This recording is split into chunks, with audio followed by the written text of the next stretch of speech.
John. Hello, Alex. Do you know what I hate? What do you hate? Babu Frick. Hell yes, I hate that guy. Star Wars reference goes here. We watched Cleaner. The Cleaner. Oh, it is Cleaner. Oh, that sucks. Yeah, well, yeah. You know why they probably dropped the? It's Cleaner. I guess there was another movie called The Cleaner. No, it's Cleaner. Oh, that's such a better answer. I wish I wasn't autistic.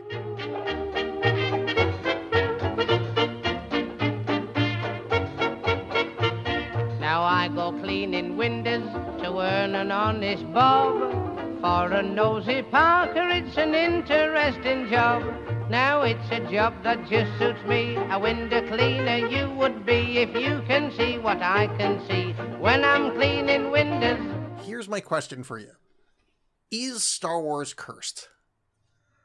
No. Because Mark Hamill did not come out unscathed. Right. Carrie Fisher did not come out unscathed. Harrison Ford worked out. That little boy from episode 1 ruined his life. Hayden Christensen fell into a black hole of nothingness immediately afterwards. Mm-hmm. Daisy Ridley is in this. Right. Like, no one that is one of the leads that you didn't know before the movie survives Star Wars somehow. Well, I mean, John Boyega's still out there doing some stuff. I knew John Boyega from That's true. Attack the Block. He was known that's true. before this. Same as Adam Driver. We knew who Adam Driver was. He was a young up-and-comer. He was in other stuff. Yeah, I only knew Daisy Ridley from an episode of Toast. Okay, well, there you go. Toast of London, yeah. I think she was like a up-and-comer or whatever, but like she wasn't known. But, and I should say, I actually really enjoyed this movie for what it was, but like, she helmed a fucking trilogy of the biggest movies, and like, a few years later, she's in a movie with Clive Owen. I'll put it that way. Okay, all right. Well, hey, that's mean. There's nothing wrong with Clive Owen. But is it inaccurate? Well, it's true, but I just don't think that's the knock. It shouldn't be a knock, is what I'm saying. I know it shouldn't be, but I mean, I feel like Clive Owen is on the Michael Madsen route right now of just like used to be attractive, doughy, and in just everything. Just. Oh, you'll give me money to be in this? Yes, of course. I'm always happy to see Clive Owen. Liam Neeson, Right. Yeah, I don't know. It's clearly not the highest budget in the world. But it's Martin Campbell who did some Bond movies. Oh, he also did the Green Lantern movie, so, Yeah. No, he did Casino Royale with the Daniel Craig one, which I like, but I'm not even saying this is that bad. I just mean like for some reason, Star Wars just can't, for making you a household name. Yeah. Somehow it doesn't translate to other good movies afterwards. Yeah. Well, I think there's also the thing where Star Wars fans, I mean, particularly, I think you can only leave out the original trilogy, because, part of the reason why it ruined Jake Lloyd's life is that Star Wars fans are awful people. That's true. Ahmed Best. And then when it was Kelly Marie, Tran, thank you. When it was Kelly Marie Tran, yeah, same thing, where it's just like, but then everyone goes like, wow, this is just terrible. How could this happen? Because it's happened before, because Star Wars fans are awful. And I count myself among them. I wrote horrible letters to Jake Lloyd threatening him. I did too. Yeah. I was a rite of passage then. It was, yeah, to send him things I said a sheep's head. The reason I knew Kelly Marie Tran's name was because I said some horrific shit about her on the internet, and still do to this day.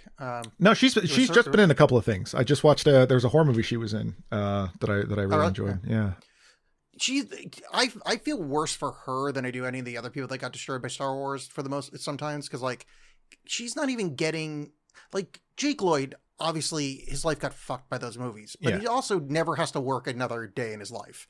Like he could find, he could do the Topher Grace thing. He could be like, oh, I just like editing, and I'm just going to dick around and edit shit. Like he could paint. He could become a shoemaker.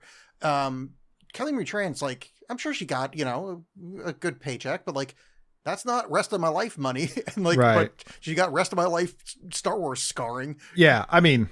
I could go into I think it's just a shit character, and it's unfortunate that she got stuck with that. Oh, she's fine. Yeah, it's not her fault at all, but, she's there. Yeah. But Daisy Ridley is rough because like I really liked her as Rey. She's fine in this, but it's just like, yeah, I just the fact that she's leading a Star Wars movie, and then what 5 years later maybe? Yeah, I don't know. She was just in some movie with Tom Holland, like The Long Walk or something. I feel like that wasn't that long ago. Oh, is that true? Yeah, not The Long Walk. That's the one that's the Stephen King one that's coming out. But there was like Walkabout or yeah, I don't know. Anyway, that like she's just been in stuff I haven't heard of, but like yeah, I do think she does make this a better movie. Oh yeah, yeah. The acting in this is one of its saving graces. Even the bad actors are good. Like that Taz Skylar guy who we were talking about before it started, the one that plays Noah, is not good in this, but the way that he's bad is very enjoyable. Like 100%. It really works for what's going on. Yes. I would say the same as her brother. I don't think her brother's doing a very good autistic performance, but he's really likable, like in that he's bad at it. It's almost like his bad acting almost reads as autism. That's actually not that insulting. That works. I get what you're saying. I think that like this is all, it's all very competently made. Like I said, Martin Campbell knows what he's doing, can make a good action scene thing, but this script is dog shit. It's bad. It's like, I mean, obviously there's no way to escape the Die Hard comparison. This is a movie about Daisy Ridley is we learn ex-army person, I guess, which I have problems with that, but we'll get to that. That's like, she's a window cleaner and a thing happens where she ends up getting embroiled in a hijack. Like these eco-terrorists hijack a oil company or an energy company's gala event at this building that she's cleaning the windows of, and she gets kind of wrapped up in it. I know I've already seen the movie, but it's still just as funny hearing it now. I mean, this is why when you mentioned it, that I was like, yes, we're doing this. And I kind of regret it, if I'm being honest. But yeah, it's like, cause that's so like high concept. That's such like direct to video 90s schlock. Like I should enjoy this more than I really do, but cause it couldn't just be by the numbers. It was like by the numbers in all these like really awful ways that are almost counterproductive. Like at the beginning, we're seeing her that she's like barely got her life together. And like, oh, it's so identifiable how you like, you know, you have a toaster that always burns toast unless you pay attention to it. And then like your house is a mess and you've got to make coffee because you're late to work. But she's also like a super special agent. You know what I mean? Like it, okay, sure. And then the whole stuff with her brother felt very tacked on and unnecessary. And I gotta say that her running late was so annoying for me. Yeah. Because like I don't wake up well. I struggle to get up on time. You're really gonna stop for coffee and toast? Just fucking leave. Yeah. I get breakfast is important, but so's your job. Just go. I'm sure there's a vending machine somewhere, or wait for lunch. But she plays by her own rules. That really annoyed me. Like as someone in the workplace, I find that really annoying. Well, that and I mean, I think it's just because I'm getting old, but it's like, so you're that late, you're mouthing off to the owner of the building, and like, oh, we can't fire her. What? Why exactly? What happened?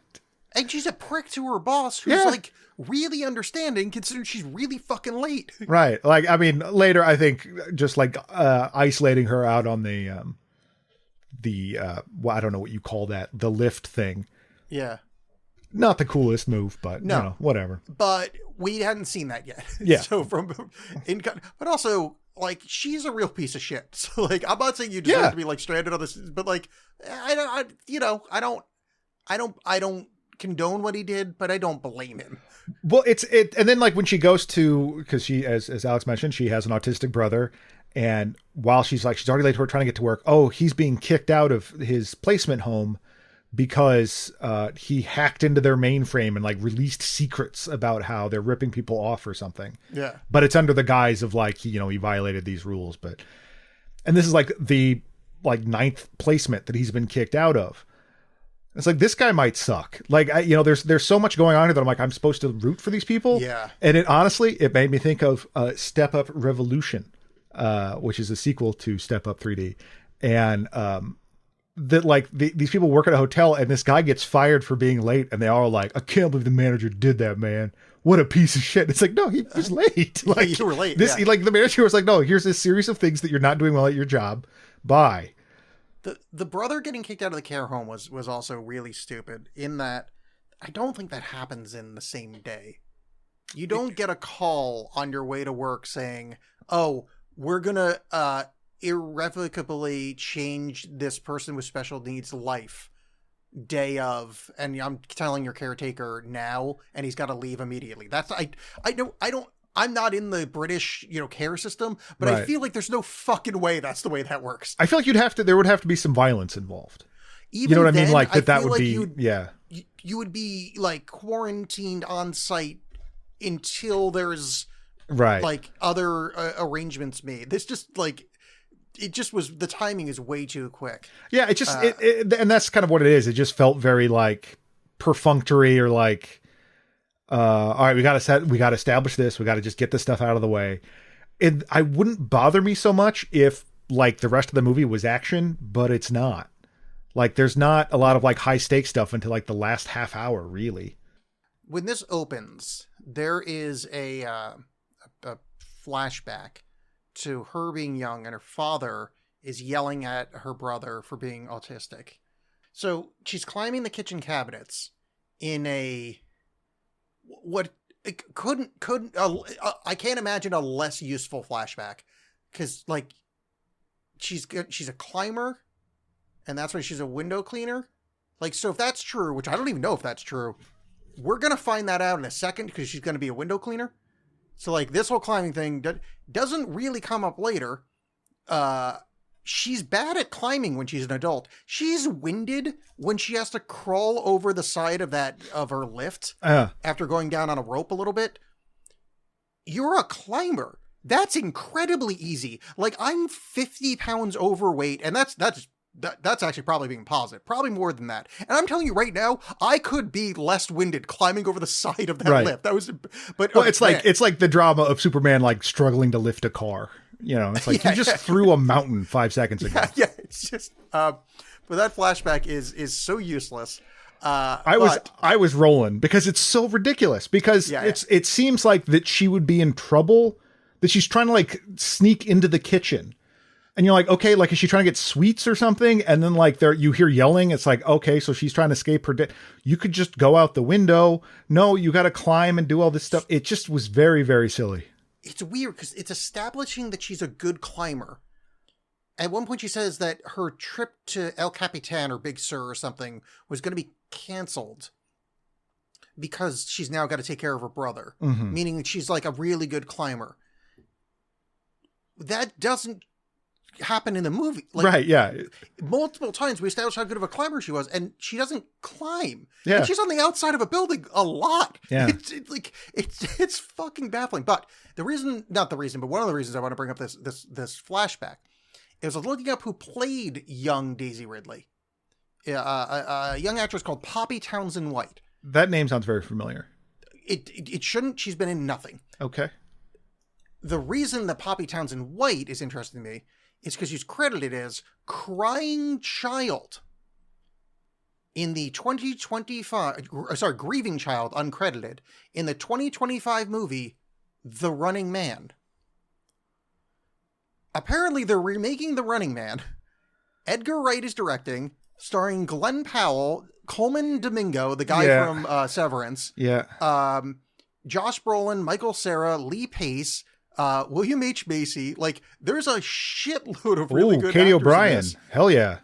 And this is the first I'm hearing of this. No, I remember hearing, like, I heard talk of this before. I find Glenn Powell very, very bland. I have no idea who Glenn Powell is. He's fine. I really only saw him in the, what's his name? Richard Linklater, Everybody Wants Some. And he was fine in that. I don't know. Whatever. Yeah, I don't think they should ever remake that movie. If they want to do it more like the original, sure. Like the book it's based on. But I like the Arnold Schwarzenegger one. That one's very fun. Yeah, it just a shocking thing I found out just now that they're remaking it. It's coming out this year, at least according to IMDb. But yeah, there's enough like big actors in this. It's kind of kind of amazing. Oh, Josh Brolin is playing Killian, the guy that that talk show host when the first one played. Yeah, I almost said Richard Dawkins, but that's not right. Richard Dawson, is that it? I think it's Richard Dawson. Yeah, that would make more sense. So that was very important to talk about in the movie in our discussion of Cleaner. Right. I was just like, what? The remake? I just watched that the other night, the original one. Speaking of cleaning and her job and being outside and climbing or whatever, so they do have the scissor lift thing. That's not a scissor lift, but the lift thing that goes up and down. And they have just people sort of like just sort of free climbing, on ropes and pulleys that they just sort of lower themselves to. And they just hang around outside of windows and talk for a while.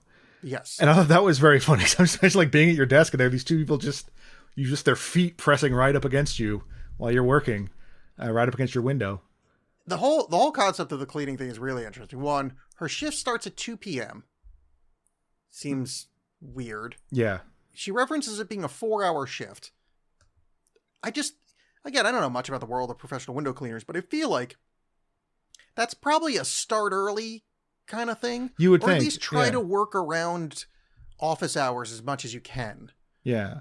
And and again, I don't know this, but I feel like there's not a lot of kind of free solo, just like hanging out on the side of the building by yourself. Like when her friend, who we find out is the villain of the piece, kind of just rolls up on her when she's already outside the building. Like, what the fuck is happening? Yeah. Like, this company needs to fire their cleaning crew. This is very unprofessional. Well, I also like how they're like, we've got bird poop on 2. We've got bird poop on 2. Like it's when he says a huge thing. There's a bird strike, and he goes like, it's in window RU 3484-847, and she's like, all right, I got it. Really? You're expected to know all the windows? But see, like that would be way more awesome if she was fucking kick ass at it. If she was like, I'm on it, and you get this awesome sequence of her just like swinging and doing action stuff. No, she just like convinces someone else to go do it. She just Tom Sawyers someone else to go take care of it, or tries to anyway. It'd be great if, remember in Batman Forever when we find out Robin's good at fighting because he dries his clothes by like swinging them around. If she uses her window cleaning techniques, yes. That's kind of what I was hoping in Karate Kid. Right. She does wipe the window and like knocks people's guns away. Yeah, real missed opportunity. Because instead she just sort of hangs out on the side of a building with her friends a little bit, her work buddies, and then ends up getting trapped there because while this gala thing is going on, her boss is like, you were late, you owe me some hours, so I'm gonna keep you here late. And while she's stuck outside, the terrorists show up and kill her boss, who like also mans the security room. Those are the security / window cleaning zone. Yeah, it's an interesting concept. I want to like, before we get on to like the actual plot of the film, I do want to like just slightly probe more her being there. She's ex Special Forces or SSR or whatever the fuck you called it. Marine shooting discipline. Why is she window cleaning? Well, because she got kicked out for... I know, but it's not like you get kicked out of the army and you no longer have those skills. Right. Maybe it's just the violence. I just didn't want to be part of the violence, but then they drug her back in. No, because she really had she barely paused before she started murdering motherfuckers. Right. Like, there wasn't some moral thing. Like, I'm not saying I need like a 5-minute scene, but maybe like a small, like, I tried to make it in the civilian protection world and couldn't hack it, and this is the only job I could find. Not just, I'm a window cleaner. Well, or just like, no, I was in the army. Like, I'm not Special Forces. I'm not, SEAL Team 6 or whatever. Not on enough drugs for that. I'm just an army person, and hey, it's hard out here for our veterans to find work. I mean, it's England. I don't know how that all works, but I wasn't like, they treat their veterans like shit too. I mean, it just, I know nothing about that. It just seems like a good bet. Yeah. But this just made me happy. Like that as a quick aside, that like this kind of garbage, the UK makes this too. You know what I mean? Like I think from a more pre-internet era, you had this idea of, things with a British accent and whatever, a little bit more like worldly and thoughtful or less just trash than America stuff. And no, absolutely not. They can make dumb shit too. Yeah. So salute. It made me think of, I may have told the story before, but I was at my sister's wedding. One of the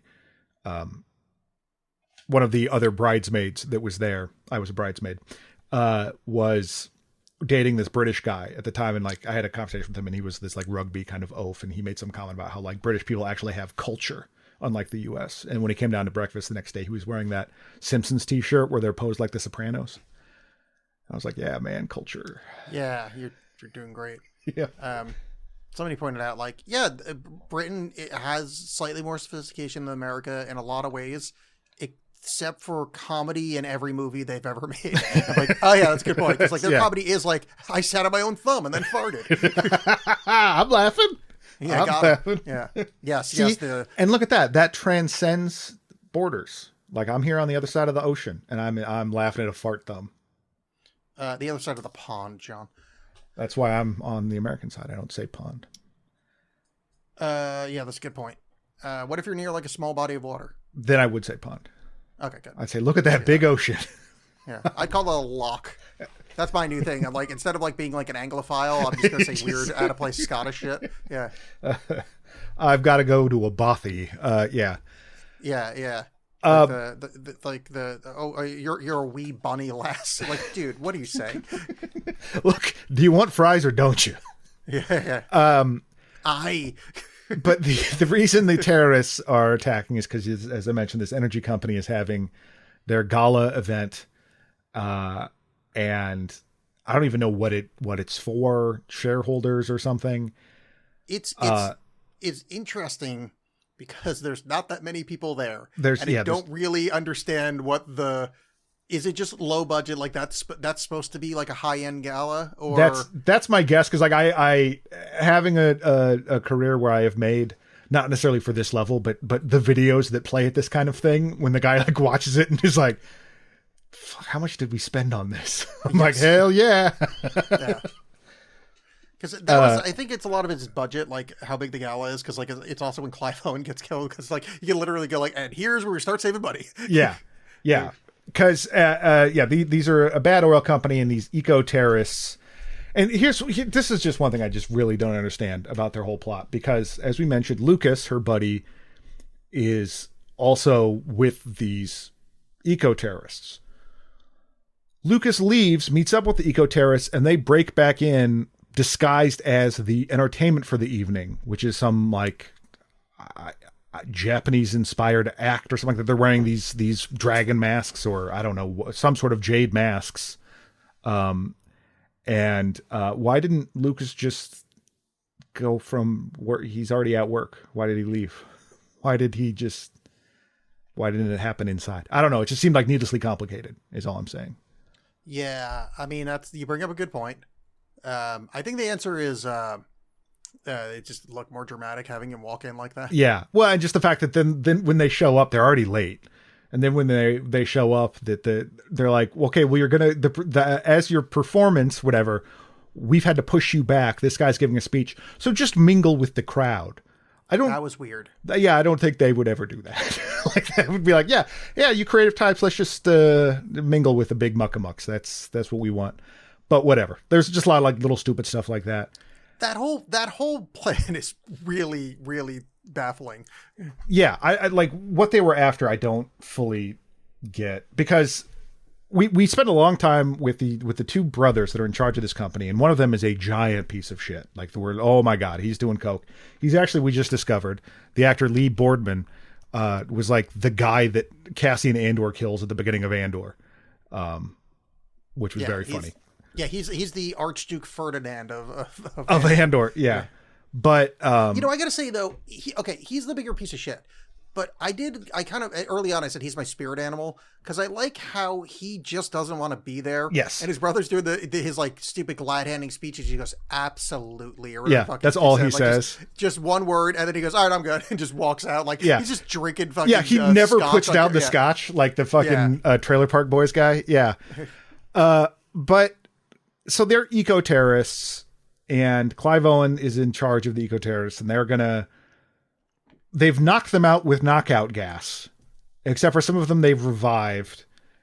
And their whole thing is they're going to film these people saying the crimes that they did, while also they have some Grimes ass hacker lady hacking the building for something.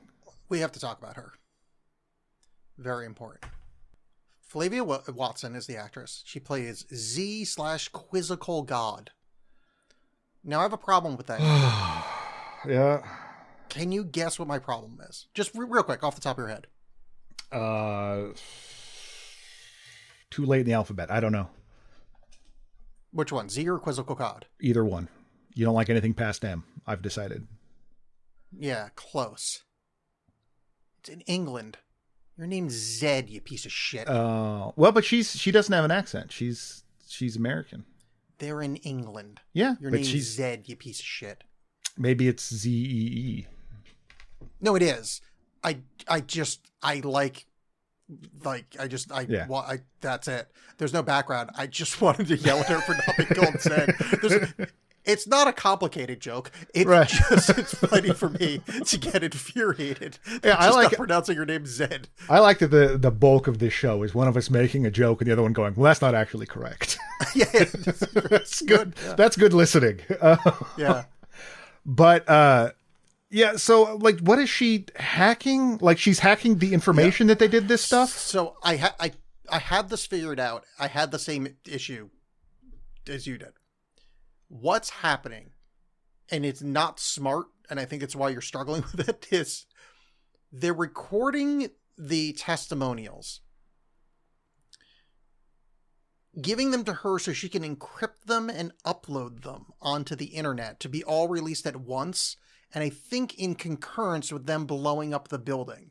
So what she's doing is like hacking like Facebook and X and whatever to release them all at once, like to completely blanket cover the internet instead of just doing a live stream of them talking that could be blocked by the powers that be, because they're basically dealing with like a bunch of billionaires. Okay. It's not a good plan. It's overly complicated, but I think that's what they were trying to do. Until somebody sends me a message on social media explaining what actually happened, and I'm 100% wrong, but I think that's what happened.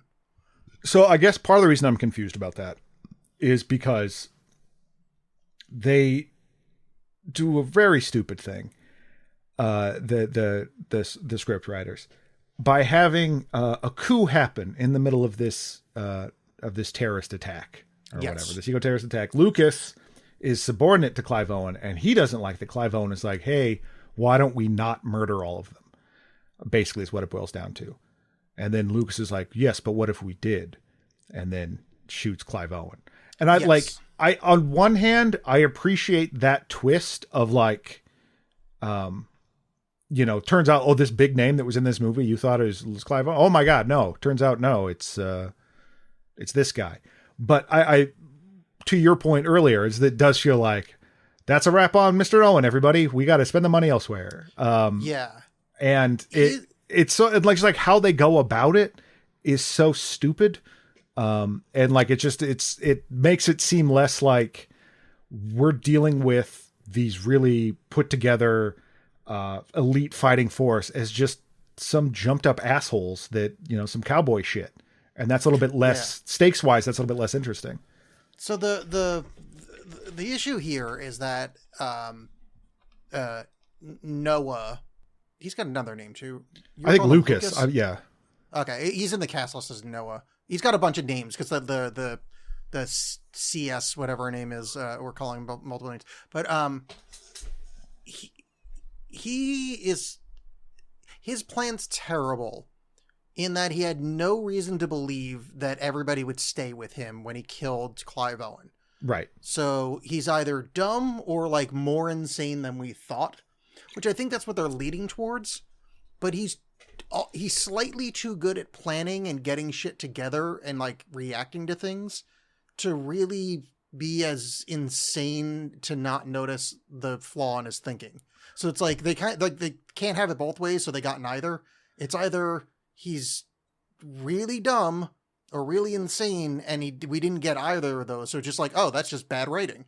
Right. Well, you wouldn't kill Clive Owen until the shit's uploaded. It doesn't make any sense. Right. Well, it's like the opening of The Dark Knight Like if the Joker did all that and then immediately just like drove into a wall, like it's this, you're trying to have this like, well, this seems so unhinged, but there's a plan behind it all or something like that. Like if there was actually the other people involved on his side of it were all like in on it and through this upheaval, and like maybe they had to like convince the hacker or something like that. But it just seemed like it's like, hey, if you want to join me, great. If not, probably have to kill you.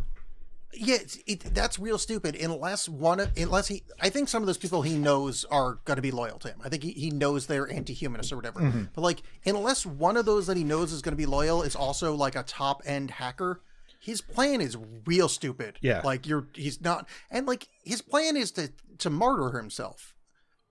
I feel like you really want to make sure you want to get shit locked in before you take that final, like I'm not saying like say Aloha, make sure everything uploads, check your Dropbox, and then say Akbar. Like it's what I'm saying is like do the due diligence. Mm-hmm. I just think the like just that shift just made it seem less interesting, because it made it seem like less like they were completely together and more just this already falling apart, and that she's not going to have to do much. It's like they at least in the in Die Hard, which obviously, as we said, you cannot escape that comparison, and I'm sure they want to try to deviate from it in some capacity. But I think doing that lessens it, and I think I'm also just kind of tired of the thing, and Marvel's very bad about this too, where it's like, look, the bad guys are right, but they're just going about it in a bad way. That it's like, in the end, she's really just fighting to preserve the status quo. And there's a little thing at the end of like, oh, we'll just release those videos. Ha ha ha ha ha. Like that's going to make it, you know what I mean? Like it seems like that's going to get overshadowed by a guy trying to blow up a building and stuff like that. You know what I mean? Like that news is going to get lost in something. It just felt like a throwaway line. Like it doesn't even really matter. But I have a whole big other issue with the ending. Well, we stop right there though, because I think this movie is doing that on purpose, because there's a runner about Thanos. Yeah. So I don't know what the movie's trying to say. Yes. But I think the movie is making some kind of comment around what you're talking about. Because the runner with the brother and her equating it to the Infinity Stones, but it's Thanos' whole plan is to kill off half the universe to save resources, which, I mean, let's not even get started on how stupid that is. But that obviously has to be a reference point here, and I don't really know what side the movie's coming down on. It's very mealy-mouthed with that, and I think that's kind of an issue I have with it, where it's like, I think, because the point I'm getting to is that the guys in Die Hard were like, oh, we're just going to rob this place. I think they had like, I think at the front, didn't they have some kind of cover at first that we're like separatists or something, and then it was like, no, we're just going to steal this stuff. Or I might be thinking of Die Hard 3. No. So in Die Hard, it's Hans is pretending he wants the release of some guy, because he calls the black guy and the white guy that have the same name in the helicopter, right? Doesn't he's like, I want the release of it was like some like Irish Liberation Army or something like that. Yeah, is the cover story, but he's actually just stealing the bearer bonds. Right. But it's like, so like that makes sense, where it's like, oh no, he's just a piece of shit and he just wants the money. But when it becomes like, no, it's, do we actually punish them or do we kill them? Is that right? And that just seems like a very, it's like, it's a very strange argument where it's like, so nothing's happened to them currently. Do we kill them or do we do anything about it? And the movie's like, I don't know. You probably shouldn't. Like, you probably shouldn't kill other people. Yeah, because like Noah obviously thinks everybody should die, which he's got a strong point of view. Yeah, I don't know. This movie is it's not strong. How did the brother so the brother's with her at work, and he's like just hanging out in the lobby because she's got to go do her job. He has nowhere to put him, so she's like, just hang out here in the lobby, and he gets a role in this. How does he find her? He just like randomly shows up on a floor that she's cleaning at. And that was driving me nuts. They keep running into each other. I'm like, this is a very tall building. How do you do that? Yeah, that's a real good point. After like, yeah, I don't know, because it's thinking like after the explosion he could find her, but before that, yeah, I don't know. Yeah, it doesn't really matter, but like, yeah, it's just one of many things that was just like, what? At a certain point, they figure out that she's outside. They have earpieces on, and they know that she's outside, and she sees Noah/Lucas, whatever, and they're like, well, she has put an SOS in flames, like with cleaning fluid, I don't know what, on the windows, and so the cops are on their way. So now it's a standoff, and they're all pissed at it, and they're after her. And one of my favorite things is, I don't remember what the line is that precedes it, but they're like, we got to take care of her. And I was imagining a Looney Tunes kind of thing where they just lower down on the side of the building a giant lit stick of dynamite. And that's basically what they do. That is the funniest thing that's happened in any movie ever. It was so dumb. When there's just like a brick of C4 or like an IED, I think they call it, being like a lower down a rope. Like, what the fuck what is this movie? Yeah, because like you could just like do that to the supports at the top and just drop the whole thing. You know what I mean? Like, cut the ropes. Right. Yeah. Like, but I'm saying, even if like they're too tough to be cut, blow them up, whatever. But just that, like, hold on, lower this exploding cigar and hope that she takes a puff is a ridiculous plan. It's amazing. Cause like cut ropes, 1, shoot with bullets, which you have plenty of, 2, I think maybe 15 on my list is cartoon dynamite on a rope. Like, it's just like they were magnet fishing for Daisy Ridley. Like, yeah, it is impossibly stupid. And then they're like they figure, okay, well, the cops are coming. What we'll do is we'll make them before they try to blow her up with a stick of dynamite. Like, the cops are coming, so we need them to think that you're the problem. So you need to you have a gun. There's already been a fracas on the little lift thing, and there's a body there, and she's like, take the gun from that guy and shoot down at the street. And because she's a super secret special agent army person, she's able to like shoot at a bunch of people and not hit anyone, although she expertly beats a guy with a sponge earlier, which was very funny. That was funny, and that guy really was in a lot of pain for a sponge hitting him, but whatever.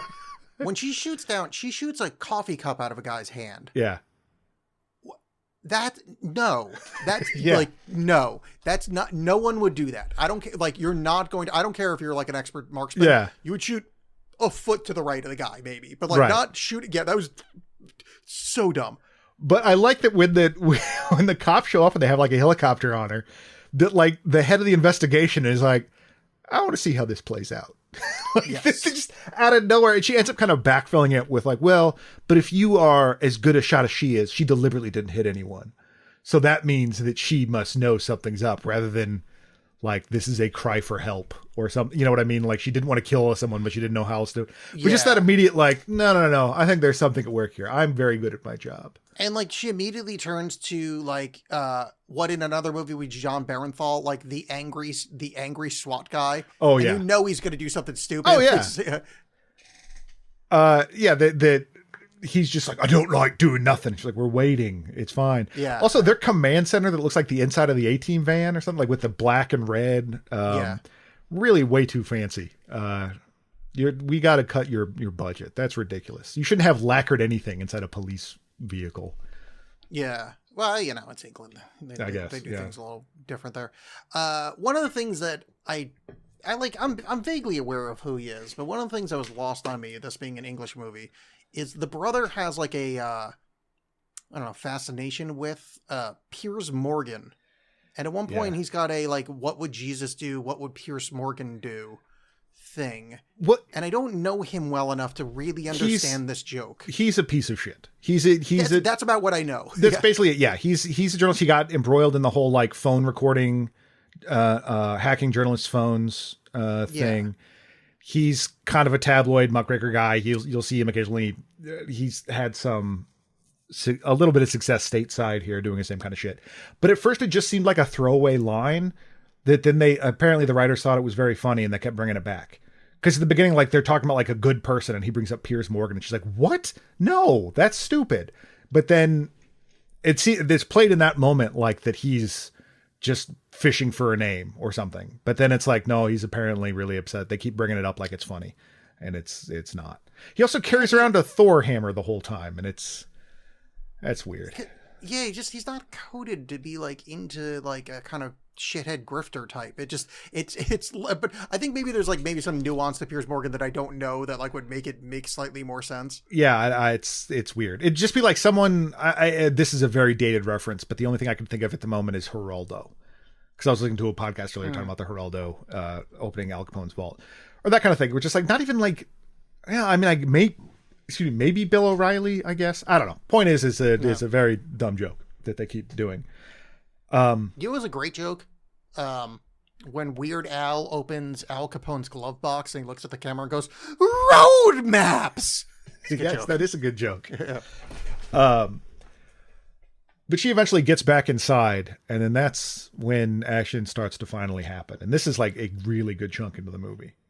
And I do have to say, the action in this is really good once they decide to do it. Yeah. That fight,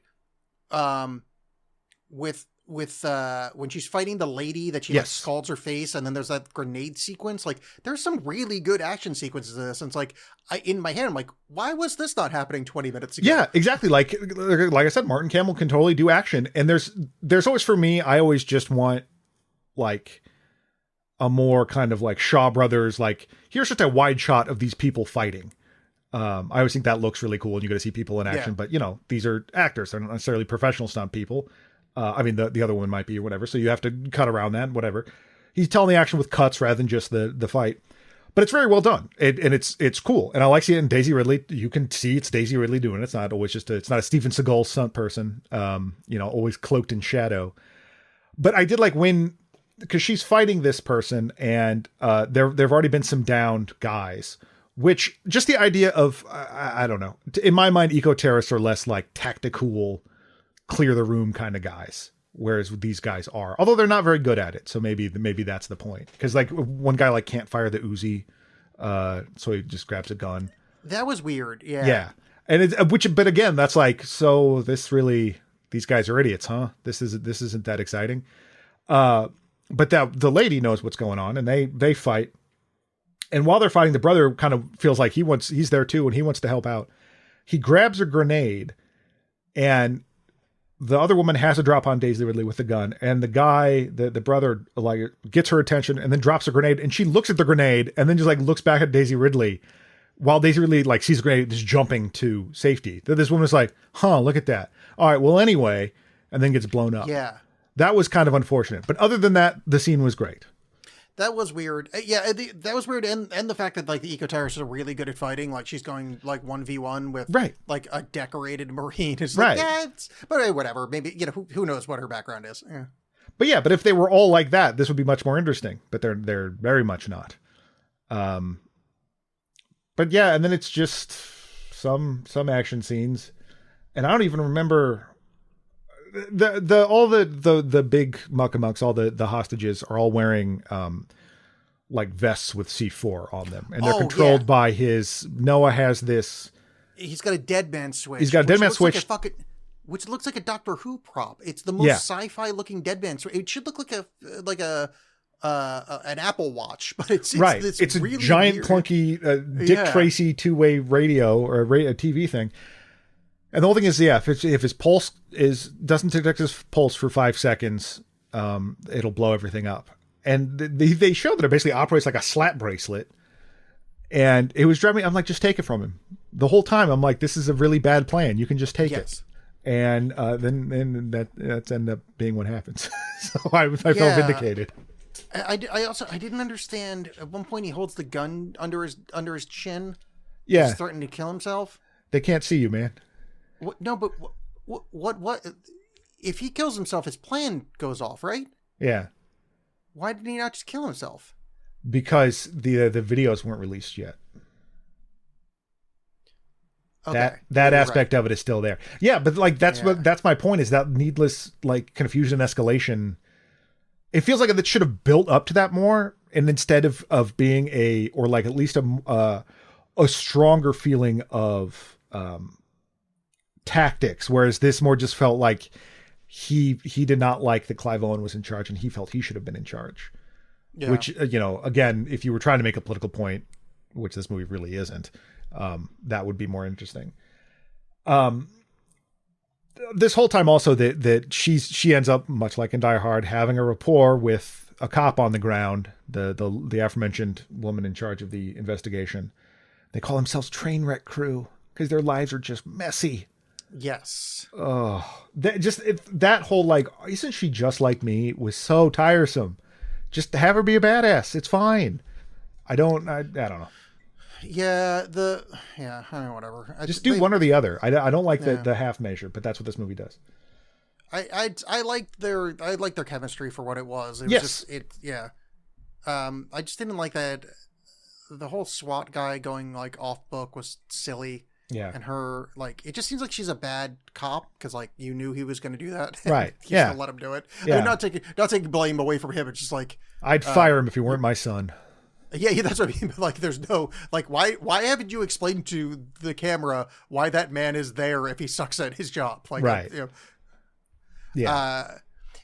And then the way that Noah dies is a little anticlimactic. Like, I'm not expecting like a big, huge fight scene, but it was a little like, I don't know. Hi, I got your wristwatch, and now I kicked you out of a window. It's just a quick tussle. Yeah, it was not to keep talking about Steven Seagal, but it was less Hans Gruber and more Tommy Lee Jones at the end of Under Siege, where when Steven Seagal finally fights him, Tommy Lee Jones has been standing next to Navy guns on a battleship that have fired, so he's all like discombobulated and like his ears are bleeding. It's like, this isn't very. You're just fighting an injured man now. This isn't that exciting. Yeah. But yeah, it was just like, oh, all right, well, that's taken care of. Yeah. And she reunites with Michael, and Michael, by the way, has served his purpose because he hacks the computer and gets all the files, thus ruining Noah's plan. I feel like we should mention that because like he's been hanging out this whole time. We know he's a hacker, and Zed, thank you, tries to rebel and gets killed, and then like Michael steps in. It's like, oh, he's actually making some good points. But then when he's like, kill everyone, it's like, oh, I guess I can't do that, and downloads all the stuff onto a USB drive. Which is why he's still after her. Yeah. And so then we cut to them hanging out on like the shores of England. Well, before we get to that real quick, this is the thing that drives me nuts. So say the world is saved, or these people are saved, and then she meets Daisy Ridley meets the cop that's been tracking her the whole time, and they've tried to set Daisy Ridley up as well by digitally putting in like $33 million into her bank account to make it seem like she's part of it as well. And then the woman at the cop at the end is like, we need that evidence. And Daisy's like, oh, we never had it. It was a bluff. And they both know that Daisy Ridley is lying, and they're going to release that stuff anyway. And it's take that, oil people. But then she's like, oh, and the $33 million, well, you have to give that back. So the inciting incident to this whole thing is that she needed money to help her brother who's not been able to be at placement homes. We kind of get some little lip service to her being like, I'll be a better sister I've not been a good sister for you. Their situation hasn't changed. Yeah. She, in fact, does she even have a job now because of this? It's like they have no money. Nothing's been solved with their problems. They just are a little bit closer now. And that was driving me nuts. After all that shootout, those windows are probably pretty dirty, and they're down at least one window cleaner. So right. Well, yeah. But I just, and I guess the people, she did save that guy's life, so he can't fire her now. So he's dead. The fact that they both died, both brothers died. Oh, I thought you meant a direct boss. Oh, you mean the fat guy? Yeah. Yeah, because the other brother gets a champagne bottle shoved in his face. Yeah, that was fun. Yeah. I just like, I'm not a big like I don't know anything about like international law or whatever, but like I feel like for $33 million, you could probably just go somewhere without an extradition treaty and just live the rest of your life. It doesn't seem like she's got much going on in England anyway. Right. Like, just go to wherever you can't get kicked out of. Well, they probably would have her name on a list. It'd probably be tough to leave the country. No, I mean, you can do it kind of quick. I guess, it's not like you're not on the no-fly list like that day.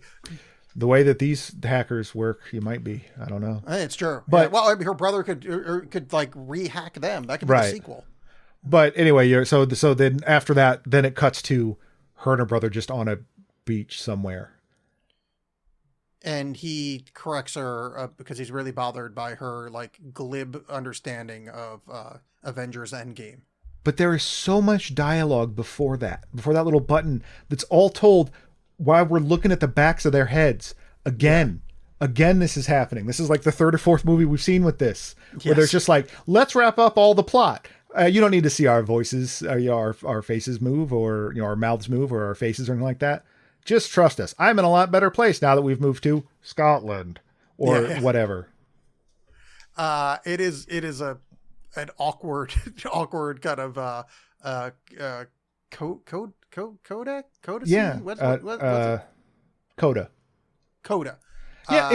If it was just them like walking away from the scene or something, and him saying like, well, but there was one thing. Oh, Thanos. You said that about Thanos. Ha ha ha. But the fact that it's a whole other, like they're on some idyllic rocky shoreline, it felt like a afterthought. Like, we got to reshoot this. We don't have a good ending for this. We got to just reshoot the ending real quick.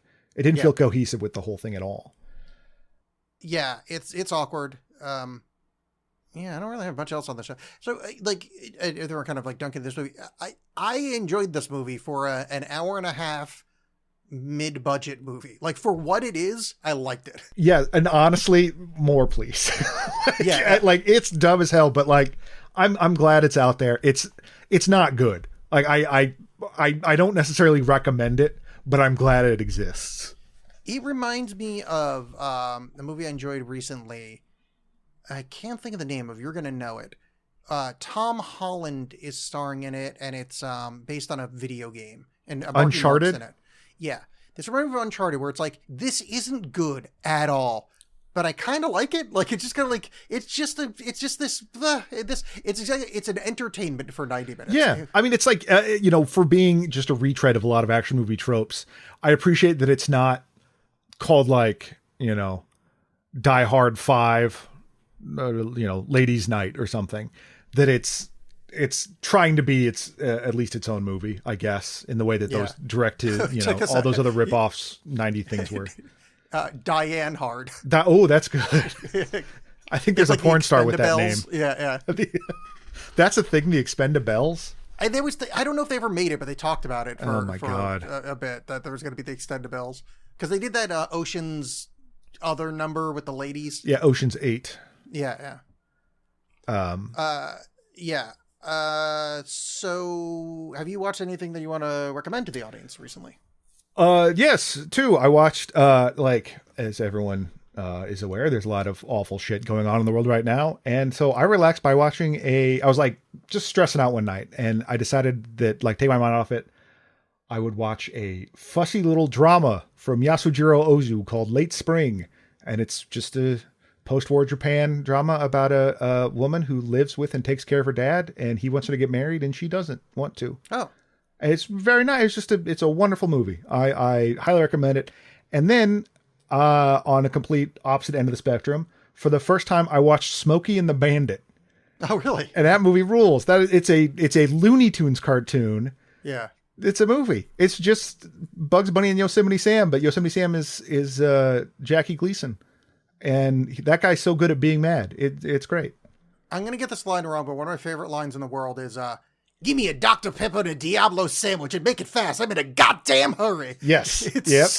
I love that man so much in that movie. He just he understands the assignment given to him, and he does a fucking job of it. Yeah, it's great. It's Sally Field is so great. Like, yeah. She's giving a performance that's very different from the rest of the movie, but it also helps make the movie. I love it. It was so much fun. Yeah, that is a fun movie. Have you seen Cannonball Run? No, because when I first moved out here, all these people kept telling me, like, it kept coming up in conversation. People would be like, yeah, you should watch Cannonball Run. I was like, no, I'm not watching Cannonball Run. I got too pressured. And so I said, I'm not doing it. It's not the same, but it's spiritually related to Smokey and the Bandit. So I watched the spiritual sequel to that movie. I watched Idiocracy last night. Oh, that's a documentary I've heard. Yes. Carrie had never seen it. And I was like, I haven't seen that movie in so long. And it's so weird the amount of things I have to explain why it's funny, because it's just the world now. Yep. Yeah. It's and I'm not one of those like cheesy ass people that are like, it really predicted the future. Like it really did. Like it's I'm it not did. one to do I mean, that, like, but, there's yeah. There, it's somewhat tried to say, but it's also true. You know, like it's also like that's part of why it was funny in the first place, because there was an element of truth to it, and then it just became no, that's all there is. I mean, obviously, we don't have just Ow My Balls or those are YouTube channels, though, I guess. Yeah, there are. Or you can't get a hand job at Starbucks. Vote yes on Prop 12. Well, yet. But yeah, no, it's funny. I mean, Mike Judge makes funny movies. Yeah, I hadn't seen it in so long, and it just kind of it was weird to revisit in a. Like, after all the things that have happened since my last watch, I'm just like, oh yeah, this isn't like a million. I mean, it's not, we're not nowhere near there, but like the kind of brain rot, post AI brain rot of like no one wanting to think for themselves, and like a lot of that movie. And there's also a scene where a Roomba is just banging into a like trying to it got stuck under like a sofa, and I was like, oh wait, this is actually before Roombas were invented. It's like one of those like Yeah, they just had like a little robot vacuum. We're like, oh yeah, that's pre-robot vacuums. Oh shit. Yeah. It's also like I don't know. You can tell it's somewhat fantasy because like, what is his name? Macho Camacho, the president. Yeah. Like when he's told he's wrong, he changes course. Yeah, it's true. So there's that. Maya Rudolph is so funny in that as well. I always forget that. She is such a great performer. There's a lot of like random people in there that I forgot about. Like, like Jack Shepard was there. Like, Horatio Sands is in it. Who's Jack Shepard? Dax. Is that his name? Dax Shepard? Dax Shepard. Yeah. Yeah. Oh, sorry. Yeah. I'm thinking of Lost. So I'm like, what? I know that man more for he's a famous person than I know his work. So I'm like, maybe I'm saying the name wrong. Yeah. I had just a random realization the other day because he came up. I was like, oh yeah, he was on Punk'd. That's where like he started, or I think he first entered the public consciousness. Really was Punk'd. I never did much Punk'd. My other recommendation is I gave up on it because I was satisfied with season 1, but I watched season 2 of Fireflies. No, Yellow Jackets. Jesus Christ. Yeah. And it's a lot better than I thought it was going to be because like I don't want to spoil anything, but like. The way the plot was moving towards the end of season 1, I'm like, I loved season 1 and maybe like whatever. I'm good. I don't want to see it go that way. And it didn't go as much that way as I thought. And fucking Claire from 6 Feet Under shows up, which I'm like, yes, fucking Claire from 6 Feet Under is there. Who I haven't seen since 6 Feet Under, and I was really excited to see her. Nice. I never watched that show. The first season's wonderful. No, I mean 6 Feet Under.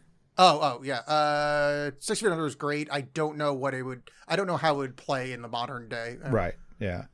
No, that's cool. I like her as an actress. She's also in Can't Hardly Wait. That's the only other thing I can think of. Really? Yeah. The house party teen comedy with Seth Green. I think Jennifer Love Hewitt's in it. Yeah. Oh, okay. So, John. Yes. Here is what I was thinking for what we do in a fortnight. What's that? It's another great game like Fortnite. Pac-Man? That's right, Minecraft. Oh. We are going to ride... Oh, no, sorry. Sorry, I forgot that I was an adult. My mistake. Whoops. Yeah, whoopsie doodles. Yeah, the bib and the onesie, that threw me off, so I could see how you were confused. Yeah, no, I get it. Yeah, hey, sometimes a daddy needs a baba. We are watching for no good reason other than we couldn't find anything to watch. The Martian. That's right. Matt Damon's potato-based movie, The Martian. We're watching it mostly because I adore this book. It's one of if not my favorite, like hard science fiction books. I don't even have hard sci-fi, but like reality based. Like it's almost we've talked about it before. It's like competency porn. Like a lot of the book is just like a guy that's good at stuff being good at stuff. Yeah. And I've only seen the movie once, and I would like to revisit it. And yeah, I'm also going to go, well, in the book. Well, but I mean, like, not a lot of good window cleaning was done in this, so I feel like a gap I need. I need to watch someone be good at it, because for being called the cleaner, she kind of just made some messes. Yeah, it's true. I'm desperately trying to... He cleans solar cells. Is that close enough? Well, I just mean someone like he's going to be good at being a Martian. That's all I want to see. Yeah, that's true. He's great at being... In fact, most of the movie, the only one. Oh, great. Yeah. Until he meets this like yoked guy that got like a brain implant, and then he releases air. It's a whole thing. The third act in that movie is weird. Or I may have misclicked when I restarted it the next day. You know, your mileage may vary. Could be the same thing.